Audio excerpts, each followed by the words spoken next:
안녕하십니까. 진짜 영성 공부하는 시간, 여러분 모두에게 하나님의 축복이 함께 하시기를 간절히 기도합니다. 저는 원당반석교회를 심무하는 최재곤 목사입니다. 앞으로 저와 함께 기쁨의 영성에 관해서 빌립보서를 통해 함께 공부하며 은혜를 받기를 원합니다.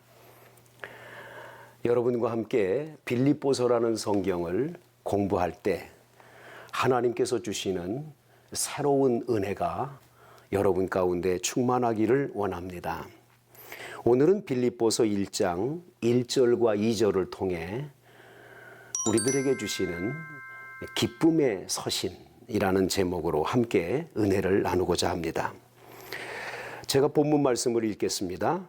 그리스도 예수의 종 바울과 디모데는 그리스도 예수 안에서 빌립보에 사는 모든 성도와 또한 감독들과 집사들에게 편지하노니 하나님 우리 아버지와 주 예수 그리스도로부터 은혜와 평강이 너희에게 있을지어다. 아멘. 제 아버님은 교회의 장로님으로 심호를 하시다가 지금은 하나님 나라에 가셨습니다.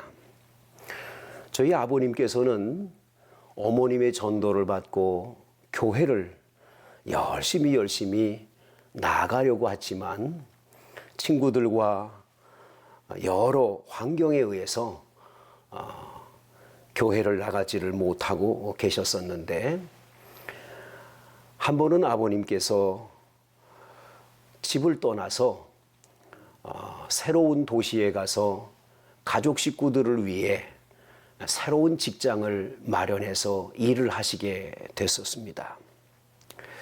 그날은 아버님께서 직장에서 좋지 않은 일로 인해서 마음이 상해서 술을 많이 잡숫고, 그리고 숙소로 돌아왔는데, 숙소로 돌아왔을 때 누군가가 편지 한 장을 넘겨주시더랍니다.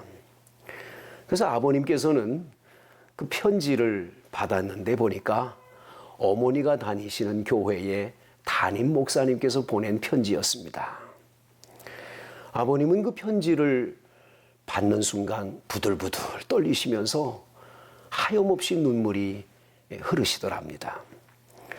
목사님이라는 분이 나같이 먼 이런 새로운 도시에 가 있는 그런 나를 위해서 편지를 보내다니, 그 편지를 읽고 아버님께서는 그날 이후 교회를 나가기로 작정을 했고, 그 이후에 저희 아버님은 장로님으로 교회에 심무하시는 그런 하나님의 은총을 체험하셨습니다. 편지 한 장이 한 사람의 영혼을 구원시키는 역사가 나타났던 거지요. 오늘 이 빌립보서의 1장 1절에 보면 그리스도 예수의 종 바울과 디모데는 그리스도 예수 안에서 빌립보에 사는 모든 성도와 또한 감독들과 집사들에게 편지하노니라고 말씀합니다. 이 1절을 읽어보면 빌립보서라고 하는 성경은 바울 사도가 빌립보 교인들에게 보낸 편지라는 것을 알 수가 있지요. 근데 이 성경 1절에서 아주 중요한 건 바울 사도가 자신을 뭐라고 말씀하냐면 그리스도 예수의 종 바울과 디모데라고 말씀합니다. 바울 곁에 디모데라는 분이 함께 계셨는데 본인 자신은 그리스도 예수의 종이라고 표현을 하고 있습니다. 여러분, 종은 뭡니까? 헬라어로 둘로스라고 하는 말을 쓰지요. 이 말은 다른 말로 말하면 노예라는 의미가 있습니다. 예수 그리스도의 노예가 된 바울, 이렇게 자기는 자신을 소개하고 있는 거지요. 그런데 이 바울이 빌립보에 사는 모든 성도와 감독들과 집사들에게 이 편지를 보내는데, 이 빌립보서라는 성경은 특징이 몇 가지가 있습니다. 세 가지의 큰 특징을 성경에서 보여주고 있는데요. 성경에서 첫 번째는 이 빌립보서라는 성경이 옥중서신이라는 거죠. 바울 사도가 그냥 건강하게 어떤 여행지에서 자신의 일터에서 보낸 편지가 아니라 감옥 안에서 갇혀 있는데 그 감옥 안에서 빌립보 교인들에게 보낸 편지라는 겁니다. 이 옥중서신은 신약 성경에 사도 바울의 옥중서신이 4권이 나옵니다. 에베소서, 빌립보서, 골로새서, 빌레몬서가 바로 옥중서신입니다. 그 중에서 이 빌립보 교회에 보낸 이 편지는 두 가지의 특별한 특징이 들어있는데요. 첫 번째가 뭐냐면 오늘 본문의 1절에 나옵니다. 그리스도 예수 안에서라는 단어입니다. 이 빌립보서에 이 말이 무려 57번이 나오고 있습니다. 바울 사도가 그리스도 예수 안에서, 예수 그리스도 안에서라는 단어를 57번이나 빌립보서에 기록을 해놓고 있다는 거죠. 여러분 생각해 보세요. 바울 사도가 말하는 그리스도 안에서라는 말과 그리스도의 밖에 있다고 하는 이 단어를 깊이 생각을 하셔야 됩니다. 창세기에 보면 노아의 홍수 때 방주 120년 동안을 방주를 건축을 합니다. 자, 이 방주를 다 완성한 후에 그 방주 안으로 노아의 8식구가 들어가죠. 그 노아의 8식구가 들어갈 때 들어간 가족과 방주 밖에 있는 사람들이 있습니다. 얼마 후에 하늘에서 비가 내리고 땅에서 물이 솟고 그래서 온통 물바다가 될 때 방주 안에 있는 사람과 방주 밖에서 있는 사람은 완전히 다른 겁니다. 방주 안에 들어있는 사람은 비바람이 몰아치고 어떠한 풍파가 와도 걱정할 게 하나도 없어요. 그러나 방주 밖에 있는 사람들은 어떻게 됩니까? 그들은 모두 다 멸망을 당한 걸 볼 수가 있습니다. 자, 예수 안에 들어와 있느냐? 예수 밖에 있느냐? 예수 안에 들어와 있으면 그들은 구원과 영생이겠지요. 그리스도 밖에 있다는 건 어떻게 되는 겁니까? 그건 멸망인 거죠. 우리 빌립보서에서 이 말을 끊임없이 하고 있다는 사실을 잊어서는 안 됩니다. 그는 비록 감옥에 갇혀 있습니다. 불행한 일이죠. 제가 로마에 가서 바울 사도가 그렇게 수감되었던 감옥을 가서 직접 본 적이 있습니다. 그건 감옥이라고 할 수가 없습니다. 밑에 이렇게 움푹하게 한마디로 말하면 웅덩이 같은 걸 파놓고 그 위에다가 새창살을 올려놨습니다. 그것을 내려다 볼 때 그 안에서 다 대소변을 받아내야 되고 그 안에서 밥을 먹어야 되고 그 음습한 그런 그 감옥 안에서 바울 사도는 얼마나 힘이 들었겠습니까? 하지만 그는 비록 육체적으로 감옥에 갇혀 있지만 그는 예수님 안에 거하고 있습니다. 예수님 안에 거하고 있기 때문에 감옥에 있지만 그는 기쁘다는 말씀을 하는 거예요. 그래서 이 빌립보서의 말씀 속에 예수님 안에라는 단어가 굉장히 중요한 단어예요. 여러분은 예수님 안에 거하고 계십니까? 여러분 출애굽기에 보면 하나님의 성막이라는 것을 모세에게 이렇게 지으라고 말씀을 합니다. 이 성막이라는 건 말 그대로 천막입니다. 구름 기둥과 불 기둥이 움직일 때에 천막으로 되어 있는 성막은 다 걷어서 그 구름 기둥과 불 기둥을 따라 가다가 구름 기둥과 불 기둥이 머무르는 그곳에 그 성막을 다 그대로 펼쳐서 천막으로 되어 있는 하나님의 예배당을 그곳에 세웁니다. 근데 이 성막에 지성소와 성소가 있고 그 바깥에 뜰을 하나 둡니다. 울타리지요. 이 울타리는 동쪽으로 들어가는 문이 있습니다. 동쪽에 난 문이 있고 뒤에는 다 막혀 있습니다. 바로 그 뜰 안으로 들어올 때에 예배가 시작이 됩니다. 뜰 바깥에 있을 때는 예배가 절대 드려지는 게 아닙니다. 여러분, 예배를 드린다는 자체는 동쪽으로 나 있는 문 안으로 들어올 때, 바로 예수 그리스도라고 하는 그 문으로 들어올 때에야 진정한 예배요, 진정한 그리스도인의 삶이 펼쳐지게 돼 있음을 말씀해 주고 있는 겁니다. 오늘 성경에서 이 옥중서신인 빌립보서의 세 번째 특징을 우리는 이 성경에서 한번 발견할 수가 있는데요. 빌립보서의 세 번째 특징은 기쁨이라고 하는 단어가 많이 나온다는 거죠. 헬라어로 카라라고 하는데요. 그 로마 감옥에 갇혀서 자신의 그 열악한 환경 속에 고통스러워하고 아파할 이 바울이 절대로 그런 불행하다고 말하지 않습니다. 나 언제 이 감옥에서 나갈까 두려움에 떨고 공포감에 휩싸여서 괴로움에 떨지 않습니다. 그는 도리어 빌립보 교인들에게 편지를 쓰면서 가라, 기쁘다, 주 안에서 기뻐하라, 내가 다시 말하노니 기뻐하라 하면서 기쁨에 대해서 끊임없이 강조하고 있는 것을 이 본문에서 보게 됩니다.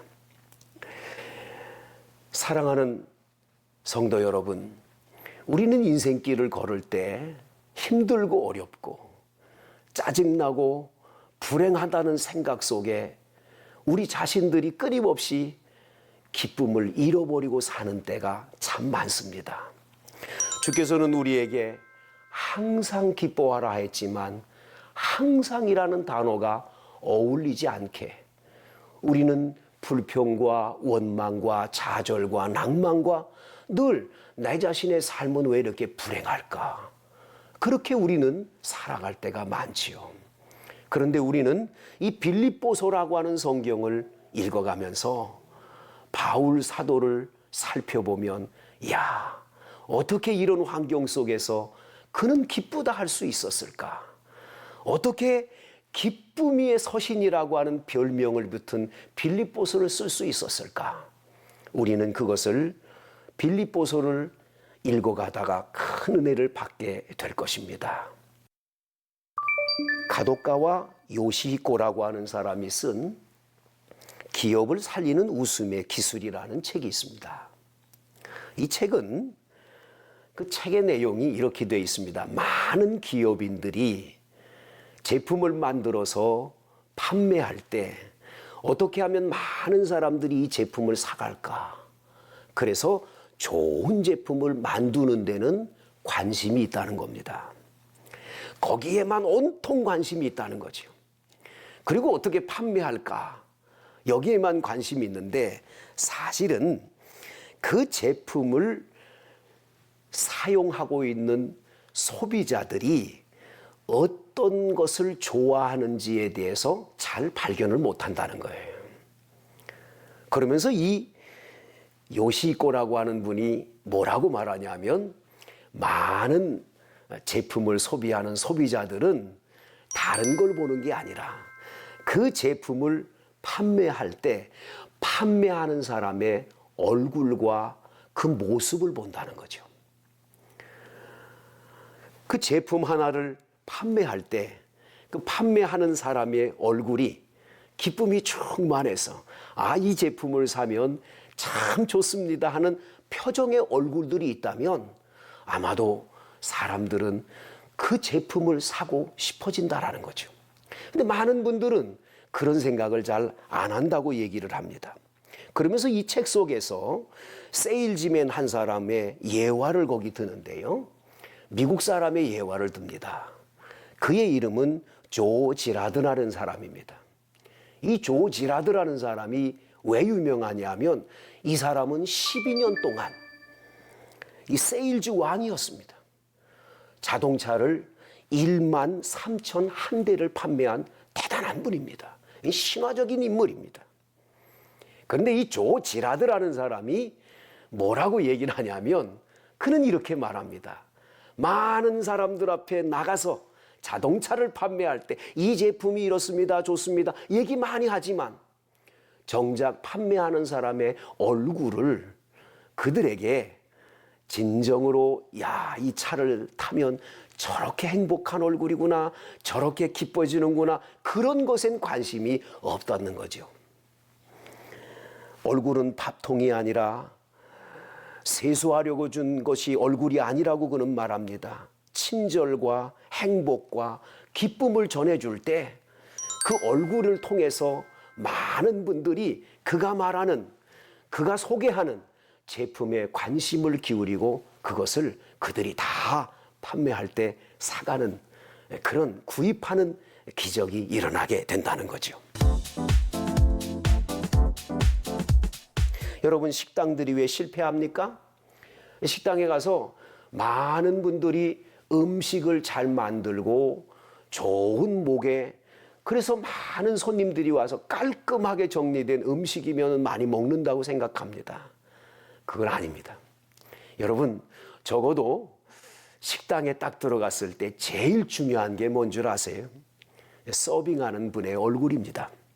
이 서빙하는 사람이 어떤 얼굴을 가지고 와서 그저 손님이 왔을 때 잘 친절하게 맞이하고 이 웃음이 가득해서 기쁨으로 그 맞이하냐가 굉장히 중요한 거예요. 그 첫인상이 너무 기뻐서 좋으면 그 식당에 대한 생각이 각인이 됩니다. 거기다가 맛이 있다면 더 좋겠지요. 그렇습니다. 여러분, 어떤 분이 그런 얘기 하지 않습니까? 여행을 갔대요. 관광을 갔는데 관광지에 갔다가 주일날을 맞이했습니다. 자, 주일 아침이 돼서 이 관광지에 있는 교회에 가서 예배를 드리려고 무작정 택시를 탔다지 않습니까? 자, 이 택시를 탔는데 택시 운전사한테 이야기했어요.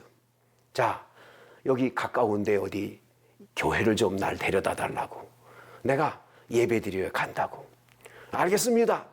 그리고는 이 택시 운전사가 택시를 몰고 가는데 가는 길에 교회들이 많이 있는데 내려주질 않고 얼마쯤 가다가 그 어느 교회 앞에 내려주더라는 거예요. 이분이 마음이 좀 상했어요. 아니, 가까운 교회가 있는데 왜 굳이 여기까지 데리고 왔나? 그래서 식당 운전수에게 이야기했다는 거죠. 아니, 여보시오, 왜 그 오는 길에 교회들이 많은데 왜 하필이면 여기 끝에 있는 교회를 데리고 오는 거요? 그럴 때에 이 택시 운전사 하는 말 좀 들어보세요. 예, 손님, 제가 말이죠, 이 택시 운전사 오랫동안 했는데요, 제가 이 지역을 많이 다닙니다. 그런데 죄송하지만 지금 손님 모셔다 놓은 이 교회는 예배 끝나고 나오는 사람들이 다 얼굴이 환해서 내려옵니다. 그래서 제가 모셨습니다. 여러분, 이겁니다. 여러분들과 제가 진정으로 예수 그리스도를 믿고 하나님의 아들, 딸들이 돼서 이 땅에서 정말 나는 행복해요, 나는 기뻐요, 나는 너무 즐겁습니다 하는 이 얼굴에 그런 웃음꽃이 환하게 펴서 진정한 기쁨이 그 얼굴에서 많은 사람 풍겨나게 된다면, 이 앞에 지나가는, 예배당 앞에 지나가는 많은 사람들이 다 우리 얼굴을 보는 거예요. 그래서 여러분, 아주 유명한 이 바울 사도가 고린도후서 3장 2절과 3절에 말씀하지 않습니까? 우리는 그리스도의 편지라는 말을 합니다.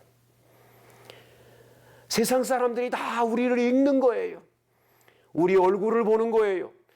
우리 얼굴에 기쁨이 있나 없나를 보는 거예요.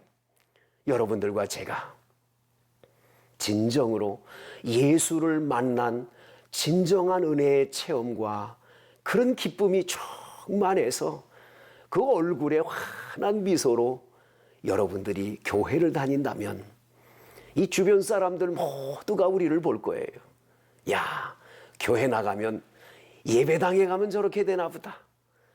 사랑하는 성도 여러분, 여러분 모두에게 이 항상 기뻐하라는 이 주님의 말씀이 항상 여러분들 속에 늘 자리할 수 있도록 여러분들은 항상 기뻐하는 것, 그리스도인이 돼야 되겠다.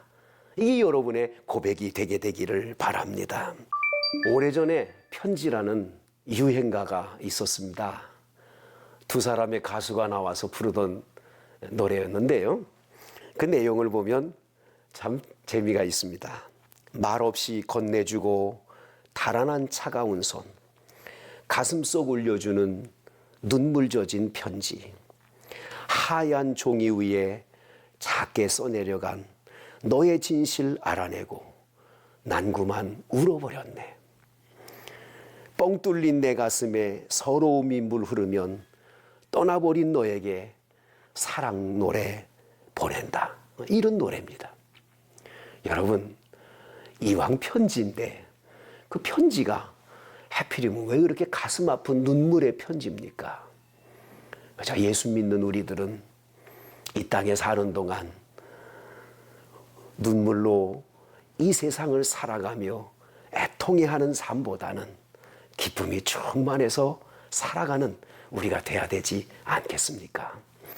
바울 사도는 오늘 이 빌립보서를 통해서 우리에게 그것을 말씀해 주고 있다는 말씀입니다. 자, 이제 2절을 보시면 하나님 우리 아버지와 주 예수 그리스도로부터 은혜와 평강이 너에게 있을지어다 라고 말씀합니다. 하나님 우리 아버지, 하나님이 우리 아버지라고 말씀합니다. 여러분, 하나님이 우리 아버지세요. 이 사실을 잊지 마세요. 하나님 우리 아버지. 예수님께서 우리에게 가르쳐 주신 주기도문이라고 하는 기도문에도 하늘에 계신 우리 아버지 이렇게 말씀하지요.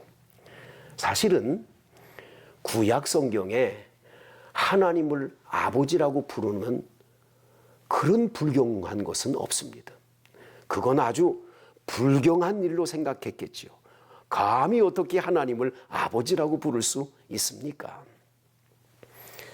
그래서 여러분, 구약 성경을 필사했던, 옮겨 적는 일로 평생을 살았던 서기관들이라는 분들은 이 성경을 옮겨 적을 때 엘로힘이라고 하는 하나님이라는 단어가 나오면 이 사람들은 그걸 쓰지를 못했습니다. 하루 금식하고 목욕제게 깨끗이 하고 그리고 그 엘로힘 하나님이라는 단어를 썼다는 거예요. 그러다가 하나님이라는 단어가 너무 황송하고 함부로 쓰기가 너무 부끄럽고 나는 죄인인데 감히 하나님이라고 어떻게 하겠냐. 그래서 대신 쓴 것이 아도나이라는 단어죠. 바로 주님이라는 단어입니다. 이 주님이라고 하는 단어를 그때부터 썼다는 거죠. 그런데 예수님은 오셔서 하나님이 아버지라는 거예요. 하나님은 아버지라고 하는 것을 우리에게 가르쳐 주므로 하나님과 우리 사이가 멀리, 하나님은 저 멀리 하나님 계시고 우리는 이 땅에 사는 죄인이고 이런 관계가 아니라 하나님이 나의 아버지라고 하는 것을 말씀을 해 주시는 거예요. 여러분들이 하나님을 아버지라고 부르십니까? 요한복음 1장에 보면 영접하는 자, 곧 그 이름을 믿는 자들에게는 하나님의 자녀가 되는 권세를 주셨으니라고 말씀합니다. 로마서 8장에는 양자의 영을 우리에게 부어주셔서 하나님을 아빠, 아버지라고 부른다고 말씀하십니다. 하나님이 내 아버지다. 얼마나 감사한 일입니까?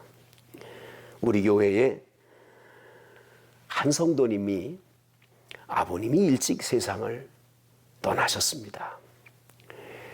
그러다 보니 어머님도 새로운 분을 만나서 시집을 갔대요. 그래서 이분은 누구에게도 얹혀 살 수가 없어서 할아버지 할머니 댁에서 자랐답니다. 이 할아버지 할머니 댁에서 자라면서 한 번도 아버지라는 이름을 부른 적이 없는 거죠. 다른 친구들이 다 아버지 아버지 하면서 아버지와 어디를 갈 때마다 너무 외로워서 뒷곁에 가서 울기도 하고 그렇게 불행하게 살았답니다. 그러다가 친구의 전도를 받아 교회를 나왔어요.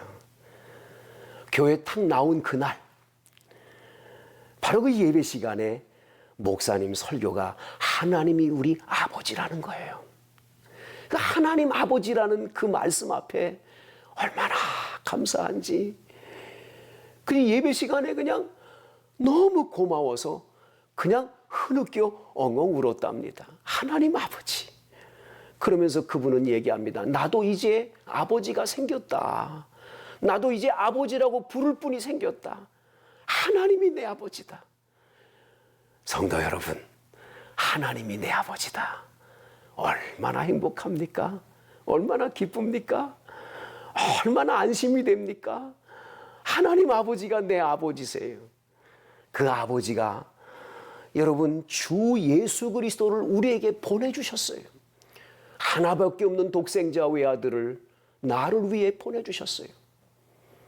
그래서 그 예수 그리스도가 십자가에 나의 죄를 대신해서 못 박혀 죽으셨어요. 그 은혜. 오늘 성경에 주 예수로부터 은혜, 그리고 그분이 주는 평강이 너희에게 있을지어다라고 빌립보 교인들에게 바울은 지금 편지를 보내면서 그들에게 복을 선언하고 있는 걸 보는 거지요. 예수 그리스도로부터 오는 은혜는 단순하게 십자가로 인해 죄 사함을 받아 구원받은 은혜는 아닙니다. 은혜라고 하는 이 단어 속에는 도저히 받을 수 없는 어떠한 것도 그분으로부터 받을 만한 자격은 하나도 없는데 그분이 나에게 베풀어 준 것을 은혜라고 말합니다. 바로 우리는 구원받을 자격이 하나도 없었고 하나님을 아버지라고 부를 자격도 없었어요. 우리가 이 땅에 살면서 하나님 아버지의 사랑을 입고 기도하면 응답을 받고 예배를 드리면 나의 예배를 받으시고 내 삶에 끊임없이 찾아와 주시고 만나 주시고 함께 하시는 은혜. 얼마나 이 은혜가 감사하고 감격하면 존 뉴턴 목사님은 찬송가 305장에 주 은혜가 얼마나 놀랍다고 말하지 않습니까? 나 같은 죄인 살리신 주 은혜 놀라워. 얼마나 놀랍습니까? 우리 주님이 주시는 엄청난 은혜, 그 큰 은혜를 여러분과 저에게 베풀어 주셨습니다. 그리고 우리는 앞으로도 계속 주 예수로부터 은혜를 계속 받게 될 것입니다. 그 다음에 여러분, 평강이 너희에게 있을지어다 합니다. 이 평강이라는 단어가 굉장히 중요한 단어예요. 유대인들은요, 서로 만나면 이 어깨를 탁 붙잡고는 양보를 대면서 인사를 하지요. 그때에 샬롬하고 인사를 합니다. 이 샬롬이라고 하는 뜻은 굉장히 많은 뜻이 담겨 있습니다. 어떤 분은 19가지의 뜻이 있다고도 하고 어떤 분은 25가지의 뜻이 있다고도 얘기합니다. 단순한 평강, 평화 이런 뜻이 아니라 굉장한 큰 거기에는 이 하나님의 은혜가 담겨 있는 거예요. 예를 든다면 말이죠. 제가 돈도 있고 가족들도 있고 높은 지위도 얻고 다 가졌습니다. 없는 게 없어요. 그런데 건강이 약해요. 그러면 제가 평강할까요? 제가 다 가졌습니다. 그런데 자식이 없어요. 이 자식이 있는데 자식이 속을 새겨요. 평강합니까? 여러분 다 있는데 돈만 없어요. 평강합니까? 이 평강 샬롬의 뜻은요, 완벽하게 다 있는 걸 말하는 거예요. 이게 조금 있는 게 아니에요. 완벽한 거죠. 하나님이 주시는 은혜는 이거예요. 이 샬롬입니다. 이 평강입니다. 예수님께서 십자가에 못 박혀 돌아가셨다가 3일 만에 부활하셨습니다. 그리고 제자들이 모여 있는 곳에 나타나셨습니다. 그리고 예수님이 첫 번째 하신 말씀이 뭡니까? 너희에게 평강이 있을지어다. 이 샬롬을 하시는 거죠. 예수 그리스도께서 오시면 문제는 다 해결되는 거예요. 진정한 평강이 우리에게 임하는 거예요. 여러분, 혹시라도 인생길을 걸으면서 나는 다 있는데 이건 없을까? 나는 다 가지고 있는데 이건 왜 없을까? 이 없는 것 때문에 고민을 하시고 걱정하시고 힘들어 하셨습니까? 예수님을 만나면 그 문제가 해결이 될 수 있을 겁니다. 유명한 팡세를 쓴 파스칼이라는 분이 계시죠. 그 파스칼의 팡세를 읽다 보면 이렇게 그는 말합니다. 사람들은 누구에게나 가슴에 뻥 뚫린 구멍 하나가 있다. 그가 이 세상의 것들을 다 가지고 있다고 해도 도저히 이 세상 어떤 걸로도 메꿀 수 없는 구멍 하나가 있다. 이 구멍난 구를 메꿀 수 있는 것은 이 세상의 그 어떤 것으로도 해결할 수가 없다. 무엇으로 해결할 수 있느냐? 파스칼은 말합니다. 주 예수 그리스도. 바로 그분이 내 구멍난 이 가슴에, 이 굴에 완벽하게 구멍난 부분을 메꿔주실 수 있음을 말씀을 해 주십니다. 사랑하는 성도 여러분, 예수 그리스도, 그분만이 우리에게 은혜와 진정한 평강을 주실 수 있는 분이십니다. 이 예수님과 함께 살면 우리는 날마다 은혜롭습니다. 나는 은혜를 받았습니다. 하나님, 나는 받을 자격이 없는데 이렇게 큰 은혜를 주십니다. 간증할 수가 있게 됩니다. 그뿐이 아닙니다. 늘 평강합니다. 제가요, 저희 교회 성도들 가운데 아주 정말 예수를 예자도 모르고 교회 한 번도 안 다녔던 분들이 교회 등록한 때가 있죠. 많죠. 그때에 그분들이 교회 한 6개월 정도 다닌 이후에 제가 일부러 찾아가서 물어봅니다. 그래, 교회 나오면 어떻습니까? 예배당 나오고 난 다음엔 어떻습니까? 그분들의 한결같은 말씀이 뭔 줄 아십니까? 이제는 마음이 편안해졌어요. 예전에는 그렇게 불안했는데 예수 믿고 나니까 이렇게 편안하네요. 내가 이렇게 좋은 걸 왜 진작 믿지 않았나 요즘엔 후회가 되고요. 좀 마음이 편안해져서 좋아요. 그렇습니다. 예수 만나면 편안해져요. 평강이 와요. 여러분, 남의 것을 쟁취해서 남의 나라를 쳐들어가서 그 나라를 침범해서 내 것으로 만들어서 거기에 임하는 그러한 평강, 그러한 평화는 평화가 아닌 거예요. 오늘 이 시대에 왜 이 세상이 지금 힘들고 어렵습니까? 왜 많은 분들에게 상처와 아픔들이 큽니까? 공식적인 통계에 의하면 우리나라의 불면증 환자가 그렇게 많다지 않습니까? 그 많은 불면증 환자들이 왜 생깁니까? 여러분, 소위 말하는 경쟁 시대에 살면서 남을 다 내리고 남의 것들을 다 내 것으로 만들기 위해서 어떻게 하면 저 사람 것을 내 주머니에 넣을까, 이런 것만을 생각하고 살 땐 거기에는 진정한 평강이 없겠지요. 지금 바울 사도는 감옥 안에 갇혀서 편지를 보내고 있습니다. 사랑하는 빌립보 교인들에게 그는 편지를 보내면서 하나님 우리 아버지와 주 예수 그리스도로부터 은혜와 평강이 너희에게 있을지어다 하고 그는 그들에게 복을 빌고 있음을 보게 됩니다. 여기서 있을지어다라고 하는 이 복을 선언하고 있는 것을 주목해 보시기를 바랍니다. 하나님께서는 여러분과 저에게 이 빌립보서라는 성경을 통해서 몇 가지를 말씀을 해 주십니다.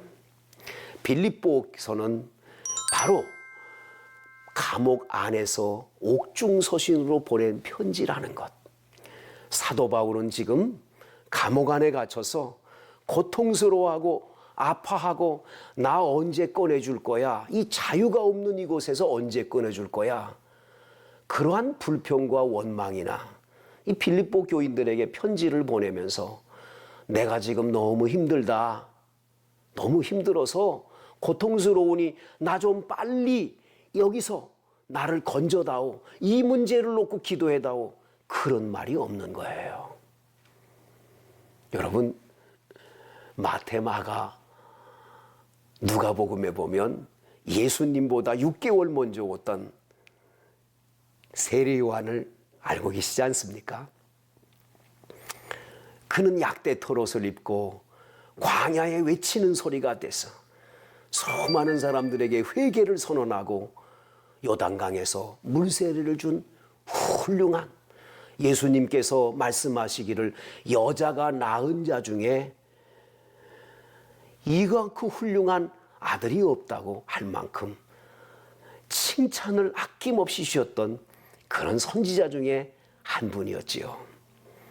그러나 그가 헤롯 왕이 그 자기의 동생의 아내를 취한 것으로 말미암아 비판을 하다가 붙들려 감옥에 갇혔을 때 그 감옥 안에 갇혀 있던 이 세례 요한은 마음이 답답한 겁니다. 아니, 내가 이렇게 주님을 위해 일하는데 나를 왜 감옥에서 안 고쳐주나? 나를 좀 빨리 내보내 주지 않나? 오죽 답답했으면 자신의 제자들을 예수님께 보내지 않습니까? 참 그 광경이 가슴이 아파요. 얼마나 마음이 아팠으면 내가 이렇게 열악한 환경에 감옥에 있는데 왜 안 고쳐요? 나를 건져주질 않나? 예수님이 분명히 메시아라면 나를 반드시 여기서 빼내줄 텐데. 그런데 여러분, 예수님께서는 그를 감옥에서 건져주지를 않으십니다. 세례 요한은 감옥이 너무 힘들었었어요. 하지만 이 빌립보서를 기록한 바울은 똑같은 환경인 감옥 안에서 그는 불평하지를 않아요. 원망하지를 않아요. 도리어 빌립보 교인들에게 그리스도 안에 있다. 나는 그리스도 안에 있어 지금 너희들에게 이 편지를 한다. 그리스도 안에서 빌립보에 사는 너희들에게 이 편지를 보내니 받으라 말씀하고 있는 거예요. 얼마나 멋집니까? 얼마나 훌륭합니까? 이 바울 사도의 이 신앙 고백에서 우리는 몇 가지 큰 은혜를 받게 되는데요. 바로 그겁니다. 내가 감옥 안에서도 기쁠 수 있는 유일한 길은 예수님 안에 있느냐 밖에 있느냐 아니죠. 여러분, 예수님 안에 계십니까? 예수님 밖에 계시지 않습니까? 예수님 안에 계시면 두려움이 사라집니다. 걱정할 게 하나도 없어요. 금심염려할 거 하나도 없어요. 주님께서 우리들의 삶을 날마다 은혜의 길로 인도하시는 걸 체험할 수 있기 때문인 거죠. 그리고 우리는 평화롭게 행복하게 날마다 살아갈 수가 있습니다. 얼마 전에 우리 교회 교인 한 분이 저에게 찾아와서 그런 이야기를 합니다. 목사님, 저를 위해서 기도 좀 해주십시오. 목사님, 다른 게 아니라 제가요 이제 직장을 다니는데 제 나이가 이제 50하고도 이제는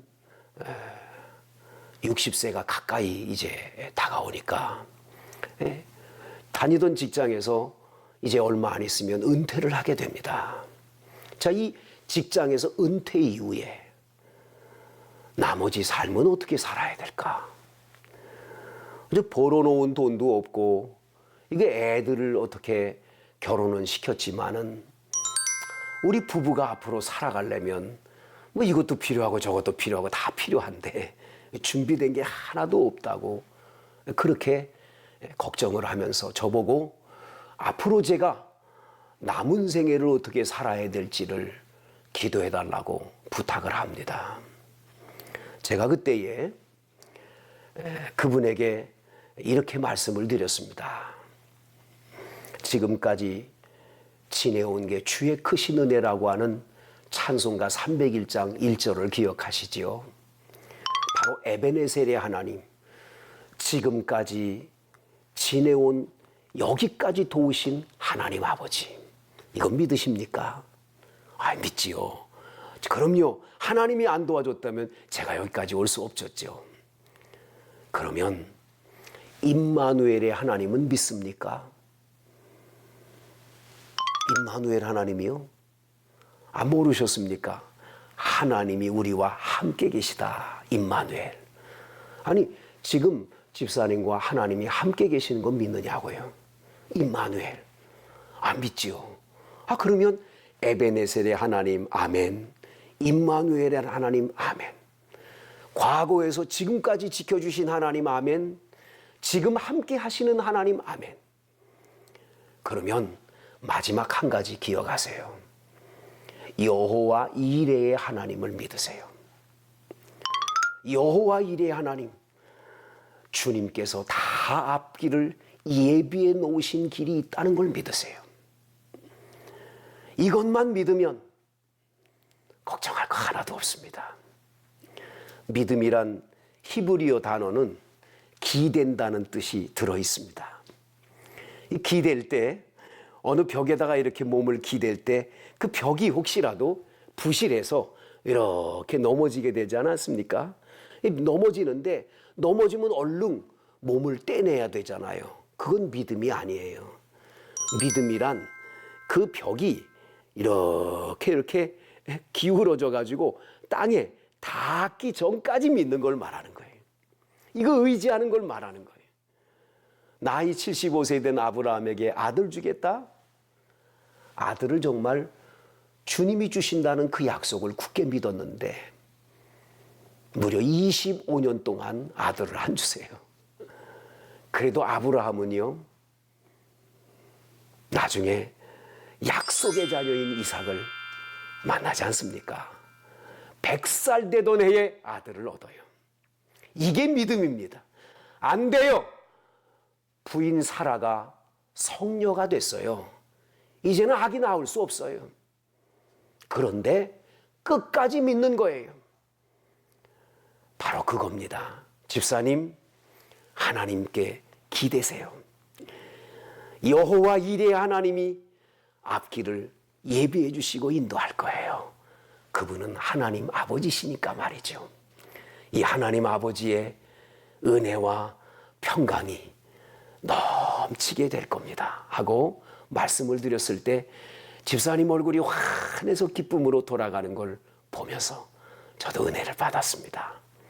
첫 번째 강의, 기쁨의 편지인 빌립보서의 1장 2절을 우리가 함께 공부했습니다. 성도 여러분, 한 주간 동안 여러분의 가정에 기쁨이 충만하며 여러분의 인생에 하나님의 은혜와 평강이 넘치시기를 간절히 축원합니다.